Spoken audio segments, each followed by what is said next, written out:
Once more into the breach, dear friends! Once more! Or close the wall up with our English dead! Henry, they've won! Run away! Hello there guys and welcome to this video on the opening moves you should try as England.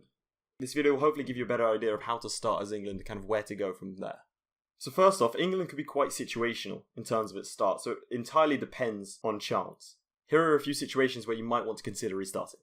If your allies decide not to help you become the dominant superpower in Europe, if France backs down from the surrender of Maine, and if this ungodly thing crafted by the devil himself occurs.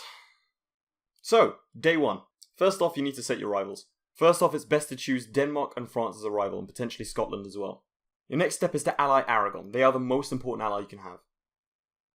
If possible, also ally Burgundy, because they'll just make the war so much easier. In addition to these allies, you need to ally certain countries that France might ally.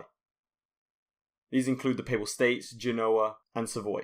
This is because the war you'll find yourself in is a war in which you are the offensive party.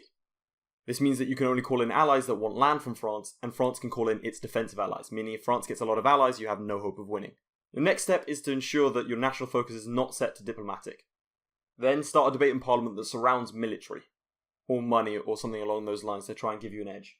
Your next step is to destroy almost all the forts in England. There's not really much point in having them considering you have your navy to protect you, and France is not going to launch a landing. The next step is then to mothball your fleet apart from your transports. Then move all of your troops to France. It's also advisable to hire up to your force limit in terms of mercenaries, because your manpower is going to be drained fast because the French are they're way too overpowered. Seriously, they destroy you. With that done, you can unpause. It's probably then a good idea to royal marry everything that moves. The War of the Roses event, it sucks, so if you can get in there, you're good. It might also be an idea, depending on your strategy, to not take a mission in order to get the Occupy Paris mission, which gives you loads of claims. You should then send your remaining diplomats to spy on France and try and vassalize an Irish minor. This will come in handy later on when you're conquering Ireland. Also, fire a military advisor until you get a +5 discipline guy. If you're planning on conquering France instead of getting a personal union, then make sure to set your provinces of interest so that your allies don't occupy the provinces you want to take in the war.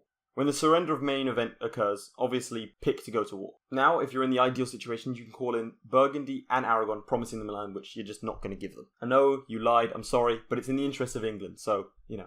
During the war, it's important to attack any isolated French troops. The French army is usually split into a few different stacks, around 15 to 17,000 men. Just one of these stacks has the potential to destroy your army, so it can be a bit hit and miss. Either way, seizing Paris is the most important thing. If France begins to siege your land, ignore it and just go for Paris. In order to enforce the Union, you need about 60% war score. Also, if you do have Aragon and Burgundy as allies, try to keep out of the fighting, because you outnumber them severely, and so you don't want to drain your manpower for no reason. But if the opportunity comes to stack wipe, make sure to pursue the French armies as far as you can, but try not to get isolated. So with the war having been won in a matter of years, you are now the proud owner of your very own France. However, your allies that you promised land to don't seem to get that France should be rightfully yours, so they'll likely break their alliances with you. Now, during the war, it's a good idea to improve relations with both Austria and Castile just to get some temporary allies to ensure a coalition doesn't form against you. After having won the war, improve relations with France and try and get a diplomatic reputation advisor. Eventually, France will turn loyal. From here, you're easily the most powerful nation in Europe, so you can play however you please. Ideally, your next step would be to conquer both Ireland and Scotland and form Great Britain, though conquering Iberia is not a bad plan either.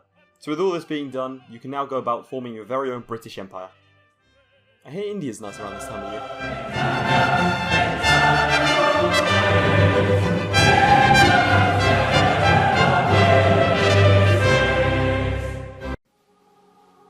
Hello, my children. I must give you a message.